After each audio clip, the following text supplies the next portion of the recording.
താളമയഞ്ഞു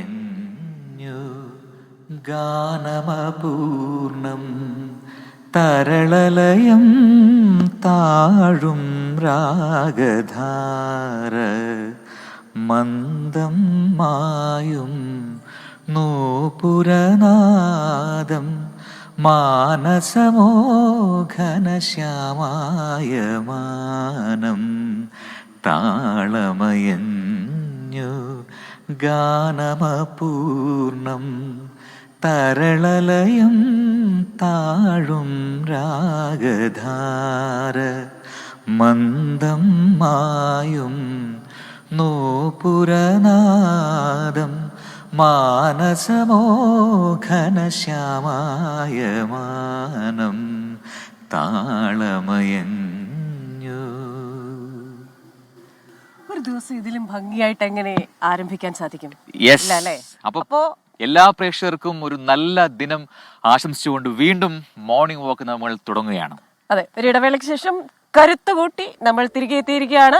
വരും ദിവസങ്ങളിൽ കൂടുതൽ സെഗ്മെന്റുകൾ, കൂടുതൽ സർപ്രൈസുകളൊക്കെ ഉണ്ടാവും അല്ലേ? അതെ, തീർച്ചയായിട്ടും. അപ്പൊ നമുക്ക് പതിവ് പോലെ നമ്മുടെ ഡേറ്റ് വെച്ച് തുടങ്ങാം. അതെ, ഇന്ന് ഏപ്രിൽ 29 ചൊവ്വാഴ്ചയാണ്. മേഡം 16. ഇന്നത്തെ ദിവസത്തിന്റെ ഒരു പ്രത്യേകത കൂടിയുണ്ട്. നമുക്ക് ഇന്നൊരു തീരുമാനം എടുക്കണം. പ്രജുൻ നല്ലൊരു പാട്ടുകാരനാ, നമുക്ക് ഡാൻസൂടെ പഠിക്കണ്ടേ? അപ്പൊ ക്രിസ്റ്റീന ചെറിയാൻ എന്ന് പറയുന്ന നമ്മുടെ ക്രിസ്റ്റീന ചേച്ചി മികച്ചൊരു നർത്തകിയാണെന്ന് എത്ര പേർക്കറിയാം? മൂക്കമൊക്കെ അങ്ങ് പെട്ടെന്ന് മാറി. അപ്പൊ വൈകാതെ നമുക്ക് ചേച്ചിയുടെ ഡാൻസ് ഒക്കെ നമുക്ക് കാണാം. പ്രത്യേകിച്ച് ഇന്നത്തെ ഒരു ദിനത്തിന്റെ പ്രത്യേകത അല്ലെ, ലോക നൃത്ത ദിനമാണ്. നൃത്തത്തിന് ഒരുപാട് പ്രയോജനങ്ങളുണ്ട്, പ്രേക്ഷകർ ശ്രദ്ധിക്കുക. ഒന്നാമത്തേത്, നൃത്തം നമ്മുടെ മാനസിക ശാരീരിക ആരോഗ്യം വർദ്ധിപ്പിക്കുന്നുണ്ട്. അപ്പോൾ നമ്മുടെ ആരോഗ്യകരമായ ശരീരഭാരം നമുക്ക് നിലനിർത്താൻ സാധിക്കും. എല്ലാ ദിവസവും നൃത്തം ചെയ്തു കഴിഞ്ഞാൽ നമ്മുടെ അസ്ഥിക്ഷയം, എല്ലുകൾക്ക് ബലം നൽകുന്നു, അസ്ഥിക്ഷയം മാറ്റുന്നു, സന്ധിവാദം പോലെയുള്ള രോഗങ്ങളെ ഒഴിവാക്കുന്നു, ഒപ്പം തന്നെ പേശികൾക്ക് ബലം നൽകുന്നു. അങ്ങനെ ഒരുപാട് ഒട്ടനവധി ഒരല് കൂടുതലുള്ളവർക്ക് ഒരല് കുറയ്ക്കാൻ സാധിക്കും. ശരിയാണ്. അപ്പൊ അങ്ങനെ ഒരുപാട് പ്രത്യേകതയുള്ള ദിനമാണ്. ഇന്നത്തെ മോർണിംഗ് വാക്ക് എവിടെയാണ്, ഒരു സ്പെഷ്യൽ സ്ഥലമാണ്, അത് എവിടെയാണെന്നൊക്കെ പറഞ്ഞുതരാം. അപ്പൊ എല്ലാ പ്രേക്ഷകർക്കും ഒരിക്കൽ കൂടി സ്വാഗതം പറഞ്ഞുകൊണ്ട് മോർണിംഗ് വാക്ക് തുടങ്ങുകയാണ്. വാർത്തകൾ ഒരുപാടുണ്ട്, അറിയാം. കഴിഞ്ഞ ദിവസമൊക്കെ വന്ന വാർത്തകൾ പ്രേക്ഷകർക്ക് മനസ്സിലുണ്ടാകും. വേടന്റെ അറസ്റ്റും കസ്റ്റഡിയും ഒക്കെ ഉണ്ട്. അപ്പൊ അതുമായി ബന്ധപ്പെട്ട അപ്ഡേറ്റുകളൊക്കെ നമുക്ക് പരിശോധിക്കണം. ഒപ്പം പഹൽഗാം ഭീകരാക്രമണം അതെന്തായി, അതിന് ശേഷമുള്ള തിരിച്ചടികൾ എങ്ങനെയാണ്, ഇത്തരം കാര്യങ്ങളൊക്കെ പരിശോധിക്കാം.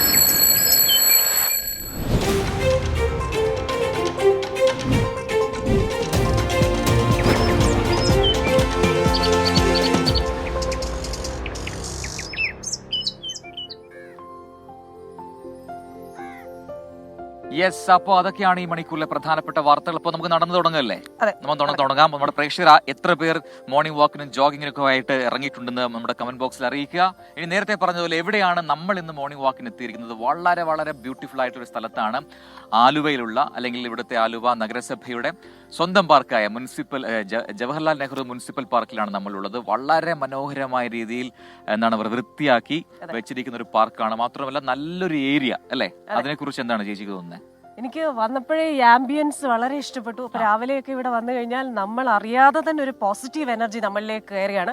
പ്രത്യേകം അഭിനന്ദിക്കേണ്ട, സാധാരണ സർക്കാർ സംവിധാനത്തിലുള്ള പാർക്കുകൾ അല്ലെങ്കിൽ പല പൊതു ഇടങ്ങൾ അതിന് വൃത്തിയില്ല, ഭംഗിയില്ല എന്ന് പറയുന്നവരുടെ വൃത്തിയും ഭംഗിയും ഉൾപ്പെടുന്ന ഒരു കോംബോ അല്ലെ?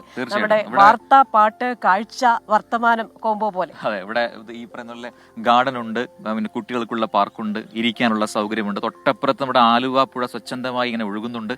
അത് ആസ്വദിക്കാൻ സൈഡ് ബെഞ്ചുകളുണ്ട്. അപ്പുറത്താണെങ്കിൽ നമ്മുടെ ആലുവ ശിവക്ഷേത്രമാണ്. അതിന്റെ മറ്റൊരു ഭാഗത്തുള്ള ദൃശ്യം പ്രകടമാണ്. അതോടൊപ്പം തന്നെ നമ്മുടെ ആലുവ പാലം, ഇതെല്ലാം ആസ്വദിക്കാൻ പറ്റുന്ന ഒരു നല്ലൊരു പാർക്കാണ് ഈ ജവഹർലാൽ നെഹ്റു മുനിസിപ്പൽ പാർക്ക്. വളരെ ഭംഗിയായിട്ട് ഇതിങ്ങനെ കാത്തു സൂക്ഷിച്ചിട്ടുണ്ട്. അപ്പൊ പോകെ നമുക്ക് ഇവിടുത്തെ മറ്റു കാഴ്ചകളൊക്കെ കാണാം. ഭൂമിയുടെ സ്വർഗമായ പഹൽഗാമിൽ നടന്ന ആക്രമണവുമായി ബന്ധപ്പെട്ട വാർത്തയിലേക്കാണ് നമ്മൾ പോകുന്നത്. പഹൽഗാമിൽ ഭീകരർ നുഴഞ്ഞു കയറിയത് 1.5 വർഷം മുൻപെന്ന വിവരം. സാംബ കത്വ മേഖലയിൽ അതിർത്തി വേലി മുറിച്ചാണ് നുഴഞ്ഞു കയറിയതെന്ന് സൂചന ലഭിക്കുന്നു. അലിഭായ്, ഹാഷിം മൂസ എന്നിവരാണ് പാക് ഭീകരർ എന്ന് സ്ഥിരീകരിച്ചിട്ടുണ്ട്. ഹാഷിം മൂസയെ ദൃക്സാക്ഷികൾ തിരിച്ചറിഞ്ഞു എന്ന വിവരം കൂടി ഇപ്പോൾ പുറത്തുവരുന്നു. ബൽറാം നെടുങ്ങാടി ശ്രീനഗറിൽ നിന്നും ഏറ്റവും പുതിയ വിവരങ്ങളുമായി ചേരുന്നു. Balram, good morning. അപ്പോൾ പഹൽഗാമിലെ ഭീകരാക്രമണം, അതിന് പിന്നിലുള്ള ആ ഭീകരർ അതാരാണ് എന്ന് ഏറെക്കുറെ എന്നല്ല ഇത് വ്യക്തമായിട്ടുണ്ട്. പക്ഷേ അതിൽ ഏറ്റവും ഞെട്ടിപ്പിക്കുന്ന വിവരം ഏതാണ്ട് 1-1.5 വർഷം മുൻപ് തന്നെ ഇവർ ഇന്ത്യയിലേക്ക് നുഴഞ്ഞു കയറിയിട്ടുണ്ട് എന്നുള്ളതാണ്. അപ്പോൾ ഇത് വളരെ പ്ലാൻഡ് ആയിട്ടൊരു ഓപ്പറേഷനാണ്. ഒരുപക്ഷെ ഇതിനു മുമ്പും അത്തരത്തിലുള്ള ആക്രമണ പദ്ധതികളൊക്കെ ഇവർ നടത്തിയിട്ടുണ്ടാകാം. അതെല്ലാം ഇനി അന്വേഷണത്തിലൂടെ പുറത്തുവരേണ്ട കാര്യമാണ്. അപ്പോൾ ഒരു പ്രദേശവാസി കൃത്യമായ സഹായം നൽകിയിട്ടുണ്ട് എന്ന് നേരത്തെ സ്ഥിരീകരിക്കുകയും ചെയ്തിരുന്നു. എന്താണ് നിലവിലെ അന്വേഷണ രീതി? അതിപ്പോൾ ഏത് മേഖലയിലാണ് കേന്ദ്രീകരിച്ചിരിക്കുന്നത്? ബൽറാം.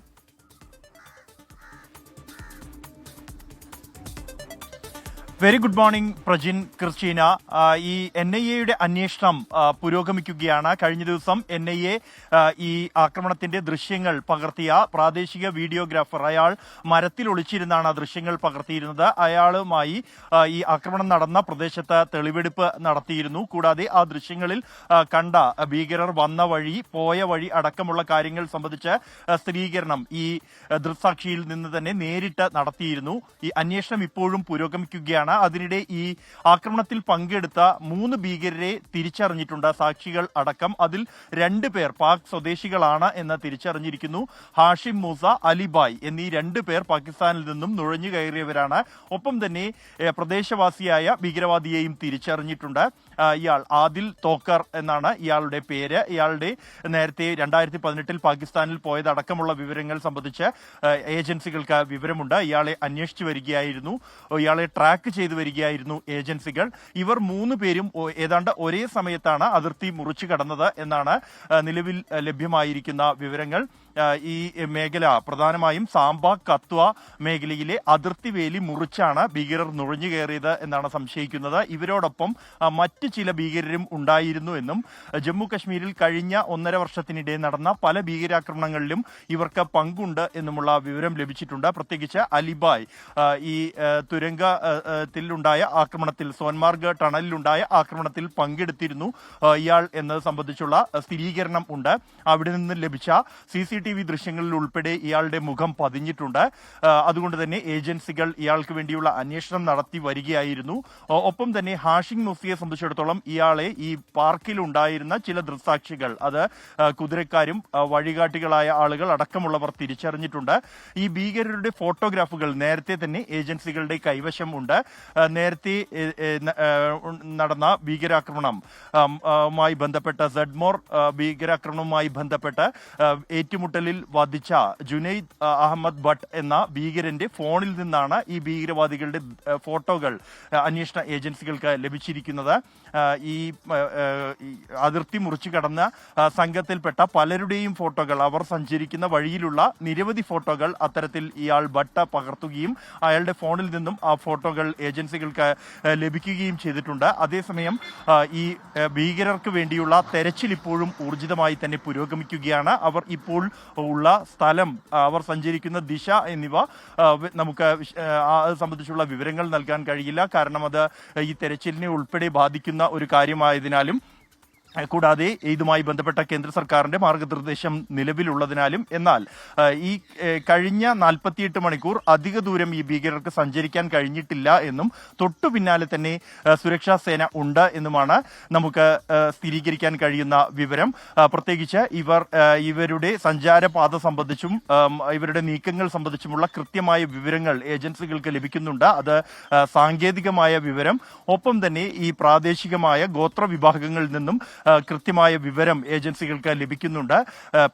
പ്രദേശവാസികളുടെ പൂർണ്ണ സഹകരണം ഈ ഓപ്പറേഷനിൽ, അന്വേഷണമായാലും ഒപ്പം തന്നെ ഇവർക്ക് വേണ്ടിയുള്ള തെരച്ചിലായാലും, ഒപ്പം ഇവർക്ക് പ്രാദേശിക സഹായം നൽകുന്ന ഭീകരർക്ക് എതിരായ നടപടി സംബന്ധിച്ചുള്ള കാര്യങ്ങളിലും പ്രദേശവാസികളുടെ സഹകരണം പൂർണ്ണമായും ലഭിക്കുന്നുണ്ട്. സമാനമായി തന്നെയാണ് തെരച്ചിലിനിടെ ഗോത്ര വിഭാഗങ്ങളുടെ പിന്തുണ അന്വേഷണ ഏജൻസികൾക്ക് ലഭിക്കുന്നുണ്ട് എന്നുള്ളത് കാര്യവും ഏറെ നിർണായകമാണ്. പ്രജിൻ, ക്രിസ്റ്റീന. ശരി, ബൽറാം നെടുങ്ങാടിയാണ് വാർത്തയുടെ വിശദാംശങ്ങളുമായി ചേർന്നത്. ഇപ്പോൾ പാകിസ്ഥാനിൽ പ്രാദേശികമായി പല പ്രതിഷേധങ്ങളും നടക്കുന്നു എന്ന വാർത്ത കൂടി വരുന്നുണ്ട് പലയിടങ്ങളിൽ നിന്നും. ഈ ഗിൽജിത്ത് ബാൾട്ടിസ്ഥാൻ ഏരിയയിലൊക്കെ സർക്കാരിനെതിരായ പ്രതിഷേധമുണ്ടെന്ന് പറയുന്നു. ചിലർ പറയുന്നു അത് ഇന്ത്യക്കെതിരായ പ്രതിഷേധമാണെന്ന്. അപ്പോൾ എന്തുകൊണ്ടും ഈ സന്ദർഭത്തിൽ ഉയരുന്ന പ്രതിഷേധങ്ങൾ ഏത് വിലയും കൊടുത്ത് അത് അടിച്ചമർത്തണം എന്നുള്ളതാണ് സർക്കാരിന്റെ തീരുമാനമെന്ന റിപ്പോർട്ടുകളും പലയിടങ്ങളിൽ നിന്ന് വരുന്നുണ്ട്. മാത്രമല്ല, എനിക്ക് തോന്നുന്നു പാകിസ്ഥാൻ ഇന്ത്യ എന്തായാലും ഒരു ആക്രമണം നടത്തും എന്ന് ഉറപ്പിച്ചിട്ടുണ്ട്. കഴിഞ്ഞ ദിവസം ദിവസം അത്തരത്തിൽ പാക് മന്ത്രി പ്രതികരണം നടത്തിയതുമാണ്. ആസന്നമായ ഒരു ആക്രമണം നേരിടാൻ സജ്ജമായിരിക്കും. അതുകൊണ്ട് തന്നെ ചില സൈനികാഭ്യാസവും ഒക്കെ ആരംഭിച്ചിട്ടുണ്ട് ഇന്നലെ രാത്രിയോടെ എന്ന വിവരം കൂടി ഇന്നലെ പുറത്തു വന്നിരുന്നു. പാക് വൃത്തങ്ങളൊക്കെ അത്തരം റിപ്പോർട്ടുകൾ നൽകുന്നുമുണ്ട്. ഇനി നമ്മൾ സങ്കടപ്പെടുത്തുന്ന ഒരു വാർത്തയിലേക്കാണ് നമുക്ക് പോകുന്നത് അല്ലേ? കഴിഞ്ഞ ദിവസം വന്ന വാർത്തയാണ്, പക്ഷെ അതിലിപ്പോൾ ഒരു എന്താണ് പറയാ വളരെ സങ്കടപ്പെടുത്തുന്ന വാർത്തയായി അത് മാറുന്നുണ്ട്. അത് മലപ്പുറത്ത് നിന്ന് വിപിൻ സി വിജയനാണ് വാർത്ത പങ്കുവെക്കുന്നത്.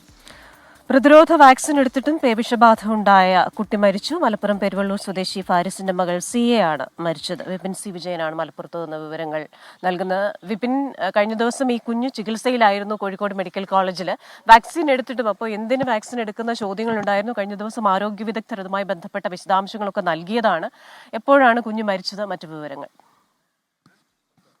കൃഷ്ണ, അത്യന്തം വിഷമമുണ്ടാക്കുന്ന ഒരു വാർത്തയാണ് ഇപ്പോൾ പുറത്തു വരുന്നത്. 5.5 വയസ്സുകാരി മരിച്ചിരിക്കുന്നു. കോഴിക്കോട് മെഡിക്കൽ കോളേജ് ആശുപത്രിയിലായിരുന്നു ചികിത്സയിലുണ്ടായിരുന്നത്. ഇന്ന് പുലർച്ചെ 2:30 കൂടിയാണ് മരണം സ്ഥിരീകരിച്ചത്. ഇപ്പോൾ മൃതദേഹം വീട്ടിലേക്ക് പെരുവള്ളൂർ കാക്കത്തടം എന്നുള്ള പ്രദേശത്തുള്ള വീട്ടിലേക്ക് എത്തിച്ചിട്ടുണ്ട്. 7 മണിയോട് കൂടി തന്നെ ഛത്രപടി ജുമാ മസ്ജിദിലായിരിക്കും ഖബറടക്കം നടക്കുക.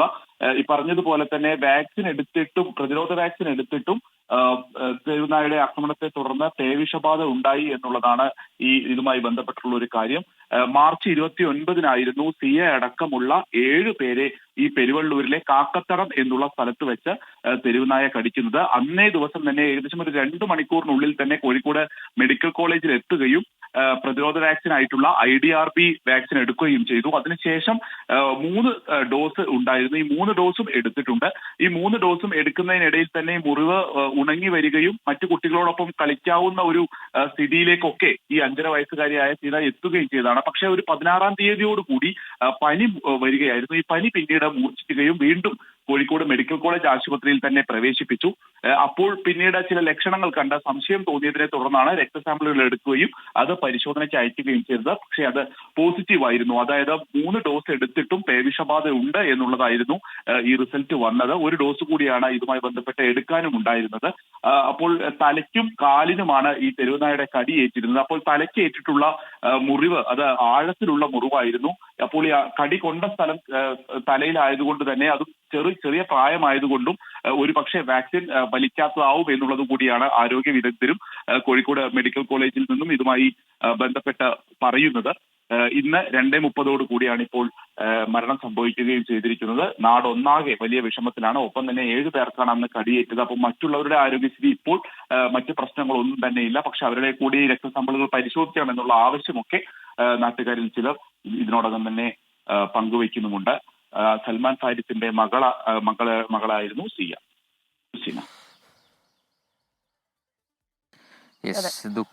ദുഃഖിപ്പിക്കുന്ന വാർത്ത തന്നെയാണത്. ഈ പറയുന്നത് പോലെ എത്രയും പെട്ടെന്ന് ഇപ്പൊ ഈ തെരുവുനായുടെയൊക്കെ കടിയേറ്റാൽ അല്ലെങ്കിൽ നായുടെ കടിയേറ്റാൽ എത്രയും പെട്ടെന്ന് ഈ പേവിഷബാധ പ്രതിരോധ വാക്സിൻ അത് എടുക്കുക എന്നുള്ളതാണ് അല്ലേ? കടിയേൽക്കുന്ന സ്ഥലം, അതുപോലെ തന്നെ ആ കടിയേറ്റ ആളുടെ പ്രായം, ഇതൊക്കെ ബാധിക്കും വാക്സിൻ എടുത്താലും എന്നുള്ളതാണ് കഴിഞ്ഞ ദിവസം ആരോഗ്യ ഏറ്റവും ആദ്യം നൽകുന്ന പ്രഥമ ശുശ്രൂഷ അതും വളരെ പ്രധാനപ്പെട്ടതാണ്. ഈ ഒഴുകുന്ന വെള്ളത്തിൽ പൈപ്പ് വാട്ടർ ആയാലും പെട്ടെന്ന് തന്നെ മുറിവ് സോപ്പ് ഉപയോഗിച്ച് കഴുകുക എന്നൊക്കെയുള്ള കാര്യങ്ങൾ മുമ്പേ പറയുന്നതാണ്. അപ്പോൾ അത്തരം എന്നിട്ട് പെട്ടെന്ന് തന്നെ ആശുപത്രിയിൽ എത്തിച്ച് ഈ വാക്സിൻ നൽകേണ്ടതാണ്.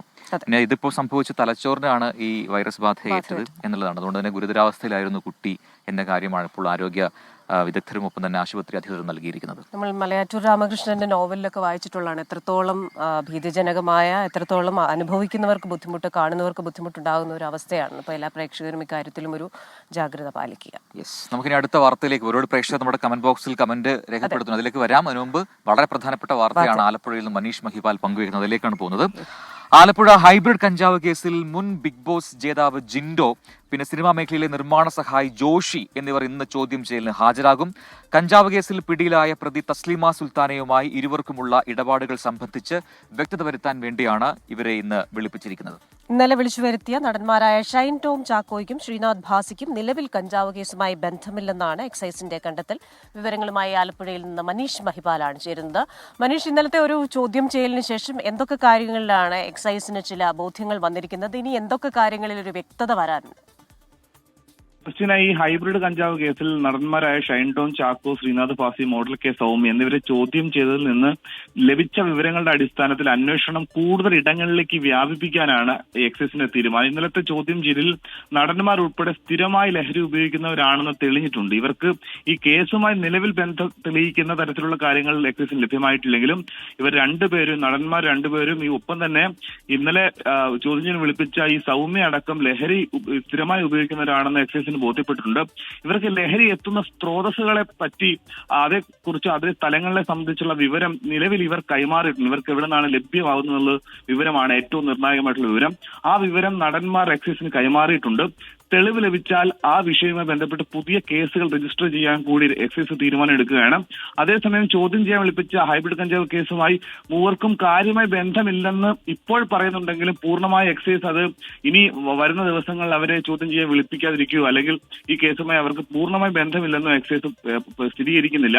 ഇന്ന് എന്താണെങ്കിലും റിയാലിറ്റി ഷോ താരം ജിൻഡോ, ഒപ്പം തന്നെ സിനിമാ മേഖലയിലെ അണിയറ പ്രവർത്തകനായിട്ടുള്ള ഒരു നിർമ്മാണ സഹായി ജോഷി എന്നിവരെ ചോദ്യം ചെയ്യലിന് ഹാജരാകാൻ ഇന്ന് എത്താൻ പറഞ്ഞിട്ടുണ്ട്. ഒപ്പം തന്നെ സിനിമാ മേഖലയിലെ ബന്ധമുള്ളവരും ബന്ധമില്ലാത്തവരുമായിട്ടുള്ള ഒട്ടേറെ പേർക്ക് ചോദ്യം ചെയ്യലിന് ഹാജരാകാൻ നോട്ടീസ് നൽകിയിട്ടുണ്ടെന്നാണ് അന്വേഷണ ഉദ്യോഗസ്ഥർ ഇന്നലെ പറഞ്ഞത്. ഇതിനിടെ ഈ ഷൈൻ ടോം ചാക്കോവിനെ ഇന്നലെ രാത്രി തന്നെ തൊടുപുഴയിലെ ഡീഹൈഡ്രേഷൻ സെന്ററിലേക്ക് മാറ്റിയിട്ടുണ്ട്. ഷൈന്റെ കുടുംബം ആവശ്യപ്പെട്ട ഒരു സ്ഥലം തന്നെ ഇവർ തിരഞ്ഞെടുത്തോളാൻ പറയുകയായിരുന്നു. ഇന്നലെ ചോദ്യം ചെയ്യാൻ എത്തുന്ന സമയത്ത് തന്നെ ഷൈൻ അസ്വസ്ഥത പ്രകടിപ്പിച്ചിരുന്നു. തുടർന്നാണ് ഷൈനെ ഇനി എന്താണെങ്കിലും ഡീഹൈഡ്രേഷൻ സെന്ററിലേക്ക് മാറ്റാൻ തന്നെ എക്സൈസ് തീരുമാനമെടുത്തത്. അതിന്റെ ഭാഗമായിട്ടാണ് അങ്ങോട്ടേക്ക് കൊണ്ടുപോയത്. ലഭിച്ചത് ഈ നാർക്കോട്ടിക് കേസുമായി ബന്ധപ്പെട്ട ചോദ്യം ചെയ്യലിൽ ലഭിച്ചത് പക്ഷേ ലൈംഗിക ഇടപാടുമായിട്ട് ബന്ധപ്പെട്ട നിർണായക വിവരങ്ങളാണ്. അത് എക്സൈസിന്റെ നിയമപരിധിയിൽ വരുന്ന വിഷയം അല്ലാത്തതുകൊണ്ടും നിയമപരമായി തന്നെ അത്രയും വിഷയങ്ങൾ നടപടിയെടുക്കുന്നതിലൊക്കെ തന്നെ ചില നിയന്ത്രണങ്ങൾ അല്ലെങ്കിൽ അതിന് പരിമിതി ഉള്ളതുകൊണ്ടൊക്കെ തന്നെ അത്തരം വിഷയങ്ങൾ ബന്ധപ്പെട്ട ഏജൻസികൾക്ക് എക്സൈസ് കൈമാറും.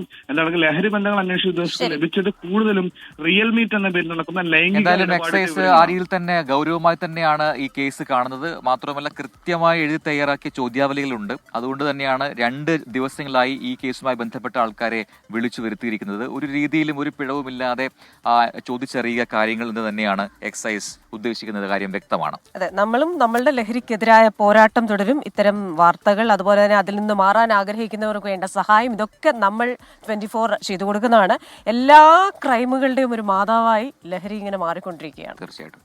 അപ്പോൾ സ്വാഭാവികമായിട്ടും ആൾക്കാർ ചോദിക്കും, അപ്പോൾ വേടന്റെ കാര്യം എന്തായി, ലഹരി കേസ് എന്തായി എന്ന് ചോദിക്കുന്നുണ്ട്. അപ്പോൾ ആ വാർത്തയിലേക്കാണ് നമ്മൾ ഇനി കിടക്കുന്നത്. 24 ഒരു ബിഗ് ബ്രേക്കിംഗ് എന്ന് തന്നെ പറയാം അല്ലേ? 3 വർഷത്തിലധികമായി കഞ്ചാവ് ഉപയോഗിക്കുന്നുണ്ട് എന്ന് ചോദ്യം ചെയ്യലിൽ സമ്മതിച്ചിരിക്കുന്നു റാപ്പർ വേടൻ എന്ന പ്രധാനപ്പെട്ട വാർത്തയാണ് ഈ മണിക്കൂറിൽ പുറത്തുവരുന്നത്. നിർത്തണമെന്ന് ആഗ്രഹമുണ്ടെങ്കിലും അത് സാധിച്ചില്ല എന്ന് വേടൻ പറയുന്നു. അതുപോലെ തന്നെ ലഹരി ഉപയോഗിക്കുന്നതിനെ താൻ പ്രോത്സാഹിപ്പിക്കാറില്ല എന്നും വേടൻ പോലീസിനോട് പറഞ്ഞു. വേടനെ ഇന്ന് കോടതിയിൽ ഹാജരാക്കും. വിശദാംശങ്ങളുമായി ആൻമരിയ സണ്ണിയും വിഷ്ണു സുരേഷും ചേരുകയാണ്. ആദ്യം ആൻമരിയ സണ്ണിയിലേക്കാണ് പോകുന്നത്. Ann Maria, very good morning. അപ്പോൾ താൻ ലഹരി ഉപയോഗിക്കാറുണ്ട്, പക്ഷേ മറ്റുള്ളവരെ പ്രോത്സാഹിപ്പിക്കാറില്ല. പലപ്പോഴും നമ്മൾ കണ്ടിട്ടുണ്ട് വേദികളിൽ മക്കളെ ലഹരി പാപമാണോ എന്നൊക്കെ പറയുന്ന വേടനെ. അദ്ദേഹത്തിന് ഒരുപാട് ആരാധകരുണ്ട്. അപ്പോൾ ഇവിടെ അദ്ദേഹം എന്ത് ചെയ്യുന്നു അത് അനുകരിക്കാൻ ശ്രമിക്കുന്നവർക്ക് അതൊരു പ്രശ്നമാകും. ഇന്നലെ എന്തൊക്കെ കാര്യങ്ങളാണ് ഈ ചോദ്യം ചെയ്യലിൽ വ്യക്തമാക്കിയത്? ക്രിസ്റ്റീന, അങ്ങനെ തന്നെയാണ്. ഒരുപാട് ആരാധകരുള്ള ഒരാളാണ് ഈ റാപ്പർ വേടൻ. അതുകൊണ്ട് തന്നെ തൻ്റെ സ്റ്റേജ് ഷോകളിലെല്ലാം പലപ്പോഴും വേടൻ പറഞ്ഞിട്ടുമുണ്ട് ലഹരി ഉപയോഗിക്കരുത് എന്നുള്ള കാര്യം വേടൻ തന്നെ പറഞ്ഞിട്ടുണ്ട്. ഇത് തന്നെയാണ് ഇന്നലെ ഈ ചോദ്യം ചെയ്യലിൽ ഈ കഞ്ചാവ് പിടിച്ചെടുത്ത ശേഷം ഈ ഫ്ളാറ്റിൽ നടന്ന ചോദ്യം ചെയ്യലിൽ പോലീസിനോട് വേടൻ പറഞ്ഞിരിക്കുന്നത്. അതായത് 3 വർഷത്തിലധികമായിട്ട് താൻ കഞ്ചാവ് ഉപയോഗിക്കുന്നുണ്ട്. പലപ്പോഴും തനിക്കിത് നിർത്തണമെന്നുള്ള ആഗ്രഹം മനസ്സിലുണ്ടായിട്ടുണ്ട്. അതിനുള്ള ശ്രമങ്ങളും നടത്തിയിട്ടുണ്ട്. പക്ഷേ അത് നിർത്താനായിട്ട് സാധിച്ചിട്ടില്ല. ചില സ്റ്റേജ് ഷോകളിലേക്ക് പോകുമ്പോൾ എനിക്കത് ഉപയോഗിക്കേണ്ടതായിട്ട് വന്നിട്ടുണ്ട്. അതുകൊണ്ട് അത് നിർത്താനായിട്ട് സാധിച്ചിട്ടില്ല. പക്ഷേ ഈ കഞ്ചാവ് ഉപയോഗിക്കുന്നത് അല്ലെങ്കിൽ മറ്റു ലഹരി പദാർത്ഥങ്ങൾ ഉപയോഗിക്കുന്നത് ഒരിക്കലും താൻ പ്രോത്സാഹിപ്പിക്കത്തില്ല. അത് ഉപയോഗിക്കരുത് എന്ന് തന്നെയാണ് താൻ പറഞ്ഞിട്ടുള്ളത് എന്ന രീതിയിലാണ് ഇന്നലെ വേടൻ പോലീസിന് നൽകിയിരിക്കുന്ന മൊഴിയിൽ പറഞ്ഞിരിക്കുന്ന കാര്യങ്ങൾ. ഇങ്ങനെയാണ് കൃത്യമായിട്ടുള്ള കാര്യങ്ങളോടുകൂടി അല്ലെങ്കിൽ പോലീസിന്റെ അന്വേഷണത്തോട് കൃത്യമായി സഹകരിച്ചുകൊണ്ടാണ് റാപ്പർ വേടൻ ഇന്നലെ മുതൽ തന്നെ, അതായത് ഈ കഞ്ചാവ് പിടിച്ചെടുത്തത് മുതൽ തന്നെ പൊയ്ക്കൊണ്ടിരിക്കുന്നതും കൃത്യമായ മൊഴികളാണ് നൽകിയിരുന്നതും. ഈ കഞ്ചാവ് കേസുമായി ബന്ധപ്പെട്ട് ഈ ഹിൽ പാലസ് പോലീസ് സ്റ്റേഷനിൽ നിന്നും ജാമ്യം ലഭിച്ചതിന് ശേഷം ഈ ഫോറസ്റ്റ് കസ്റ്റഡിയിൽ എടുക്കുമ്പോൾ ആണെങ്കിൽ പോലും തന്നെ ആരും കുടുക്കിയിട്ടില്ല. അല്ലാതെ തന്നെ വന്നിരിക്കുന്ന കേസാണ് ഇത്. തനിക്ക് ആരോടും പകയില്ല, തന്നെ കുടുക്കിയിട്ടില്ല എന്ന് തന്നെയാണ് വേടൻ പറഞ്ഞിരിക്കുന്നതും. എന്തായാലും ഈ ഫോറസ്റ്റ് കസ്റ്റഡിയിലെടുത്ത വേടനെ ഇന്ന് പെരുമ്പാവൂർ മുൻസിഫ് കോടതിയിൽ ഹാജരാക്കും. അതിനുശേഷമായിരിക്കും കൂടുതലായിട്ടുള്ള കുറച്ച് കാര്യങ്ങൾ കൂടി മുന്നോട്ട് വരികയുള്ളൂ. അതിനുശേഷമാണ് ഫോറസ്റ്റിനാണെങ്കിൽ പോലും ഇതിന് മുന്നോട്ടുള്ള കാര്യങ്ങളും കൊണ്ടുപോകാനായിട്ട് സാധിക്കുകയുള്ളൂ. എന്തായാലും കൃത്യമായിട്ടുള്ള, അതായത് 3 വർഷത്തിലധികമായി താൻ കഞ്ചാവ് ഉപയോഗിക്കുന്നു എന്നൊരു മൊഴിയാണ് ഇന്നലെ ഈ ഫ്ളാറ്റിൽ നടന്ന ചോദ്യം ചെയ്യലിൽ വേടൻ തന്നെ പോലീസിനോട് പറഞ്ഞിരിക്കുന്നത്. ക്രിസ്റ്റീന, പ്രജി. യെസ്, ആൻമരിയ സണ്ണിയാണ് വിശദാംശങ്ങൾ നൽകിയത്. ഇപ്പോൾ വിഷ്ണു സുരേഷ് കൂടി ചേരുന്നുണ്ട്. വിഷ്ണു, വേടന് ഡബിൾ കുരുക്കാണെന്ന് പറയാം. ഈ കഞ്ചാവ് കേസുമായി ബന്ധപ്പെട്ട അന്വേഷണം നടക്കുന്നതിനിടയിലാണ് ഈ കഴുത്തിലെ മാല ശ്രദ്ധയിൽപ്പെടുന്നത്. അതിലെ പുലിപ്പല്ലാണോ എന്ന സംശയം അത് ബലപ്പെടുന്നു. പിന്നീട് വേടൻ തന്നെ സമ്മതിക്കുന്നത് പുലിപ്പല്ലാണെന്ന് പറയുന്നു. അപ്പോൾ അത് എവിടെ നിന്ന് കൊണ്ടുവന്നു, അത് ആരാധകൻ സമ്മാനിച്ചതാണ് എന്ന് പറയുന്നു വേടൻ. അപ്പോൾ അതിന്റെ ഒരു കേസെടുത്ത് അന്വേഷണം നടക്കുകയാണ് വനംവകുപ്പ്. എന്താണ് നിലവിലെ അതിന്റെ അവസ്ഥ? ഈ കോടനാടേക്ക് ഇന്നലെ കൊണ്ടുപോയിരുന്നു വേടനെ. അപ്പോൾ അതുമായി ബന്ധപ്പെട്ട ആ കേസിന്റെ അന്വേഷണം അത് ഏത് രീതിയിലാണ്, എന്ത് വകുപ്പാണ് ചുമത്തിയിരിക്കുന്നത്?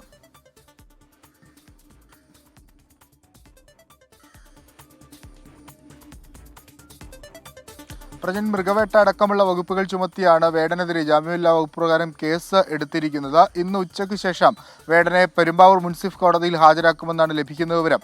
ഇന്നലെ 5 ഗ്രാം കഞ്ചാവുമായി വേടനെ പിടികൂടുന്ന പശ്ചാത്തലത്തിലാണ് ഈ തൃപ്പൂണിത്തുറ SHOക്ക് ഈ മാലയുമായി ബന്ധപ്പെട്ട് ചില സംശയങ്ങൾ ഉണ്ടാകുന്നത്. അങ്ങനെ അപ്പോൾ തന്നെ കോടനാട് ഫോറസ്റ്റ് ഓഫീസിൽ വിളിച്ച് വനംവകുപ്പ് ഉദ്യോഗസ്ഥരോട് വരാൻ ആവശ്യപ്പെട്ടു.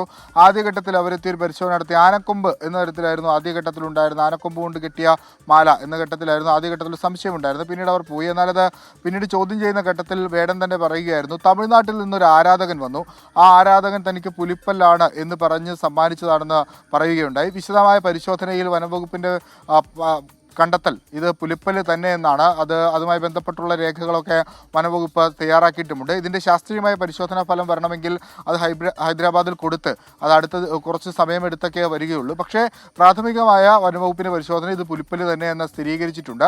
അല്പസമയത്തിനകം തന്നെ അതുമായി ബന്ധപ്പെട്ട് ഇന്നലെ നടന്ന വനംവകുപ്പിൻ്റെ പരിശോധനയുമായി ബന്ധപ്പെട്ടുള്ള കൂടുതൽ വിശദാംശങ്ങളൊക്കെ നമുക്ക് ലഭ്യമാക്കാനാകുമെന്നാണ് പ്രതീക്ഷിക്കുന്നത്. ഇന്നലെ രാവിലെ ഓപ്പറേഷൻ ഡി ഹണ്ടിൻ്റെ ഭാഗമായിട്ടാണ് വേടനെ പിടികൂടിയതെങ്കിൽ പിന്നീട് അതൊരു വനം വകുപ്പുമായി ബന്ധപ്പെട്ട കേസിലേക്കൊക്കെ പോകുന്ന കാഴ്ചയാണ് കണ്ടത്. അങ്ങനെ ഒരു കുരുക്കിൽ നിന്ന് മറ്റൊരു കുരുക്കിലേക്ക് വേടൻ പോകുകയാണ്. ഇതുമായി ബന്ധപ്പെട്ട് എന്തെങ്കിലും ഗൂഢാലോചനകൾ നടന്നിട്ടുണ്ടോ എന്ന ചോദ്യത്തിനൊക്കെ വേടൻ പറയുന്നത് അത്തരത്തിലൊരു ഗൂഢാലോചനയുമില്ല, ഇത് സ്വാഭാവിക നടപടിയുടെ ഭാഗമായി പോലീസ് ഒരു പരിശോധന നടത്തി, വനംവകുപ്പ് ഒരു പരിശോധന നടത്തി, അങ്ങനെ ഒക്കെ എടുത്ത കേസാണ്. മറ്റ് ആശങ്കകളോ അല്ലെങ്കിൽ ഗൂഢാലോചനകളോ തനിക്കെതിരെ നടന്നിട്ടില്ല എന്നാണ് വേടൻ ഈ ഘട്ടത്തിൽ പറയുന്നത്. ഇതിൽ പുറത്തിറങ്ങിയ ശേഷം അതുമായി ബന്ധപ്പെട്ടുള്ള പ്രതികരണം വിശദമായി നടത്താമെന്നും അദ്ദേഹം പറഞ്ഞിട്ടുണ്ട്. എന്തായാലും ഇന്ന് 2 മണിയോടുകൂടി മുൻസിഫ് കോടതിയിൽ വേടനെ ഹാജരാക്കും. അതിനിടയിൽ ഈ മാല നൽകിയ ആളെ കേന്ദ്രീകരിച്ചുള്ള അന്വേഷണമൊക്കെ പുരോഗമിക്കുന്നുണ്ട്. സ്വാഭാവികമായും അയാളും ഈ കേസിൽ പ്രതിയാവുമെന്നുള്ള കാര്യത്തിൽ തർക്കമില്ല. അയാളുടെ പേരുവിവരങ്ങളൊക്കെ വേടന് കൃത്യമായി അറിയാം. ആ വിവരങ്ങളൊക്കെ ഈ വനംവകുപ്പ് ഉദ്യോഗസ്ഥർക്ക് കൈമാറിയിട്ടുണ്ട്. അയാളെ കേന്ദ്രീകരിച്ച് അന്വേഷണം നടത്തി അയാളെയും പ്രതി ചേർക്കും. അങ്ങനെ ഈ കേസ് മുന്നോട്ട് പോകുമെന്നാണ് നമ്മൾ മനസ്സിലാക്കുന്നത്. പ്രജൻ. യെസ്, വിഷ്ണു സുരേഷാണ് വാർത്തയുടെ വിശദാംശങ്ങൾ നൽകിയത്. അപ്പോൾ വേടന്റെ കുരുക്ക് അതൊരു വലിയ കുരുക്കാണ്. ആ കുരുക്ക് ഇങ്ങനെ മുറുകി വരുന്നുണ്ട്. ഇന്നിപ്പോൾ വനംവകുപ്പ് എങ്ങനെയാണ് ഈ കേസുമായി മുന്നോട്ട് പോകുന്നത് എന്നത് നിർണായകമാണ്. അപ്പൊ നമ്മുടെ പ്രിയപ്പെട്ട പ്രേക്ഷകർ നമ്മോടൊപ്പം ഉണ്ട്. കുറച്ചൊരു ഇടവേളയ്ക്ക് ശേഷമാണെങ്കിലും നമ്മോടൊപ്പം നിൽക്കുന്നുണ്ട്. അപ്പൊ നമ്മൾ മിനിച്ചേച്ചി പറയായിരുന്നു, ആരാ പറഞ്ഞ ലഹരി ഉപയോഗിച്ചാൽ മാത്രമേ പാടാൻ പറ്റത്തുള്ളത്, ലഹരി ഉപയോഗിക്കാതെ എത്ര ഭംഗിയായി പ്രജൻ സി കണ്ണൻ പാടുന്നു. കറക്റ്റാണ്. കാരണം പ്രജൻ യാതൊരു തരത്തിലുള്ള ലഹരി ഉപയോഗിക്കില്ല, പക്ഷെ നന്നായി പാടും. അപ്പൊ ഒന്നും ചെയ്യുന്നതിന് ലഹരിയുടെ ആവശ്യമില്ല. ഞാനൊന്ന് പറഞ്ഞോട്ടെ സാർ, ഒരു 30 സെക്കൻഡ് തരും. 30 സെക്കൻഡ് തരും. അപ്പോൾ ലഹരി ഉപയോഗിക്കണമെന്നില്ല. നമുക്ക് എന്ത് കാര്യത്തോടും ഒരു പാഷൻ ഉണ്ടെങ്കിൽ ആ പാഷൻ നമ്മളിൽ ഒരു ലഹരിയായി വർക്ക് ചെയ്യുമെന്നാണ് വിദഗ്ധർ പറയുന്നത്. ആ വിദഗ്ധർ ഞാനല്ല. ഓക്കെ, അപ്പൊ നമ്മുടെ പ്രേക്ഷകർ നൃത്തം നമുക്ക് പഠിക്കണം. നമ്മുടെ പ്രേക്ഷകരൊക്കെ കമന്റ് ബോക്സിൽ വന്ന് വല്ലപ്പോഴുമെങ്കിലും കമന്റ് വായിച്ചുകൂടെ, എബ്രഹാം തോമസ് ഒക്കെ ചോദിക്കുന്നുണ്ട്. അതുപോലെ തന്നെ ഇഷാഖ് ഷെരീഫ് നമ്മൾ കുറെ നാളായിട്ട് പ്ലാൻ ചെയ്യുന്ന ഒരു കാര്യം സജഷൻ പറഞ്ഞിട്ടുണ്ട്. ഓരോ ദിവസത്തെ വാർത്തയെ അടിസ്ഥാനമാക്കി പ്രേക്ഷകർക്ക് ഒരു ചോദ്യം എന്ന ഒരു പരിപാടി ചെയ്തുകൂടെ. അപ്പൊ നമ്മൾ ഈ വ്യൂവേഴ്സ് ക്വസ്റ്റ്യൻ എന്ന് പറഞ്ഞ VQ എന്ന് പറഞ്ഞ ഒരു സംഭവം പ്ലാൻ ചെയ്യുന്നുണ്ട്. ഈ പറയുന്ന പോലെ നമ്മുടെ ഗുഡ് നൈറ്റ് ഷോയിലും ഗുഡ് ഈവനിംഗ് ഷോയിലൊക്കെ ഉണ്ടായിരുന്നു. നമുക്ക് മോർണിംഗ് വാക്കിൽ അത് കൊണ്ടുവരാൻ നോക്കാം എന്തായാലും. പക്ഷേ ഒരുപാട് വാർത്തകൾ സംഭവിക്കുന്ന ദിവസങ്ങളാവുമ്പോൾ നമുക്ക് ഈ പറയുന്ന പോലെ കമന്റ് ഒക്കെ വായിക്കാൻ കുറച്ച് പ്രയാസമായിരിക്കും. അപ്പൊ എന്തായാലും നമ്മുടെ പ്രേക്ഷകരായ Moidootty, Jayan Nair, Leno, Seena Muhammad, Aliyar PM, Mac M, Asha V ഇവരോട് എല്ലാം കമന്റ് കാണുന്നുണ്ട്. അപ്പൊ നമുക്ക് അടുത്ത വാർത്തയിലേക്ക് പോയിട്ട് നമുക്ക് വീണ്ടും പ്രേക്ഷകരെ കാണാം. അടുത്ത വാർത്തയിലേക്കാണ്. ചാലക്കുടിയിൽ ബ്യൂട്ടി പാർലർ ഉടമ ഷീല സണ്ണിയെ വ്യാജ ലഹരി കേസിൽ കുടുക്കിയ സംഭവത്തിൽ മുഖ്യപ്രതി നാരായണദാസിനെ തൃശൂരിലെത്തിച്ചു. ബംഗളൂരുവിൽ നിന്ന് പിടികൂടിയ നാരായണദാസിനെ ഇന്ന് പുലർച്ചെയാണ് തൃശൂരിലെത്തിച്ചത്. കൊടുങ്ങല്ലൂർ പോലീസ് സ്റ്റേഷനിൽ എത്തിച്ച പ്രതിയെ വിശദമായി ചോദ്യം ചെയ്യും. ഹൈക്കോടതി ജാമ്യം തള്ളിയതിന് പിന്നാലെ ഒളിവിൽ കഴിയുകയായിരുന്നു നാരായണദാസ്. അപ്പോൾ ലഹരിയുമായി ബന്ധപ്പെട്ട് ഒരുപാട് കേസുകളാണ് സംഭവിച്ചുകൊണ്ടിരിക്കുന്നത്. അപ്പോൾ മറ്റു വാർത്തകളില്ലേ? ഈ വാർത്തയും ആദ്യം നമ്മൾ പ്രേക്ഷകരിലേക്ക് എത്തിച്ചു നമ്മളാണ് ഈ നാരായണദാസിനെ ഇന്നലെ പിടികൂടിയ വാർത്ത, അല്ലേ? അതെ. അപ്പോൾ വാർത്തകളുണ്ട്, പിന്നെ ഇവിടുത്തെ ഒരുപാട് വിശേഷങ്ങൾ പറയാനുണ്ട്. നമ്മളിങ്ങനെ ഇതിന്റെ ഓരോ ഭാഗങ്ങളിലേക്ക് ഇങ്ങനെ നടന്നു പോയിരുന്നു. അപ്പോൾ കണ്ട കാര്യങ്ങൾ പ്രേക്ഷകരുമായി പങ്കുവെക്കാം. ഒരു ചെറിയ കാര്യം കാണിച്ചു കൊടുത്താൽ ഇവിടുത്തെ ഈ വേസ്റ്റ് ബാസ്ക്കറ്റുകൾ അത് വളരെ ക്രിയേറ്റീവ് ആണ്. തവളയുടെ രൂപത്തിലും പട്ടിക്കുഞ്ഞിന്റെ രൂപത്തിലും ഒക്കെ. അപ്പൊ നമ്മളിൽ എല്ലാവരിലും ഒരു കുട്ടിയുണ്ടല്ലോ, ഒരു സാധാരണ ഡസ്റ്റ്ബിൻ വെച്ച് കഴിഞ്ഞാൽ പലർക്കും തോന്നില്ല, പക്ഷെ ഈ വാ പൊളിച്ചിരിക്കുന്ന തവളയെ കണ്ടു കഴിഞ്ഞാൽ ആരാണ് വേസ്റ്റ് കൊണ്ട് അവിടെ ഇടാത്തത്? ഇതൊക്കെയാണ് ചേച്ചി ശ്രദ്ധിച്ചത്. ഞാൻ ഇവിടുത്തെ പൂന്തോട്ടത്തിലെ പൂക്കള് ഭംഗിയൊക്കെ നോക്കിയപ്പോ ചേച്ചി ഈ ഇതാണ് മാലിന്യ നിർമ്മാർജ്ജനമാണ് എന്റെ സ്വപ്നം. അതെ.